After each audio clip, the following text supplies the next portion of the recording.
హిందువులు భగవద్గీత, క్రైస్తవులు బైబిలు, ముస్లింలు ఖురాన్, వీటన్నిటికన్నా పవిత్రమైన గ్రంథం భారత రాజ్యాంగం. కులాలు, మతాలు, ప్రాంతాలకు అతీతంగా అందరికీ స్వేచ్ఛని, హక్కుల్ని ఇచ్చినటువంటి మహనీయుడు డాక్టర్ బాబాసాహెబ్ అంబేద్కర్. హిందువులు శివుణ్ణి రాముణ్ణి కొలుస్తారు, ముస్లింలు అల్లాని కొలుస్తారు, క్రైస్తవులు క్రీస్తులు కొలుస్తారు. అందరూ కలిసి మొక్కాల్సిన ఏకైక దైవం డాక్టర్ బాబాసాహెబ్ అంబేద్కర్.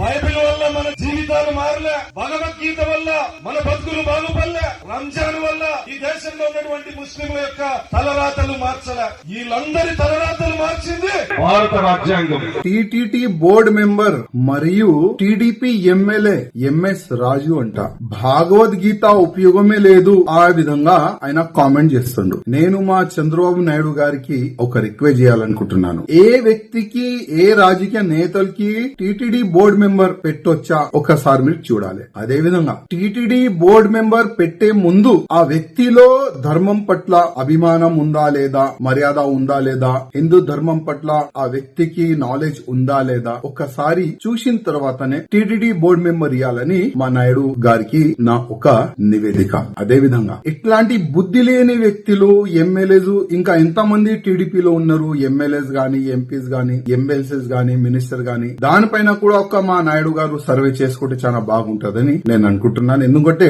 ఏది నోరుకు వస్తే అది మాట్లాడుతున్నారు మా ధర్మం పట్ల, మా భగవద్గీత పట్ల. అది చాలా తప్పు. ఈ ఎమ్మెల్యే పైన మీరు చర్యలు తీసుకోవాలి, ఈయనకి సస్పెండ్ చేయాలని మా నాయుడు గారికి నేను రిక్వెస్ట్ చేస్తున్నాను. మళ్ళొక్కసారి భగవద్గీత పైన గాని, హిందూ ధర్మం పైన గాని ఎవరు కూడా కామెంట్ చేయకుండా ఈ ఎంఎస్ రాజు పైన మీరు చర్యలు తీసుకుంటే చాలా బాగుంటదని నేను అనుకుంటున్నాను.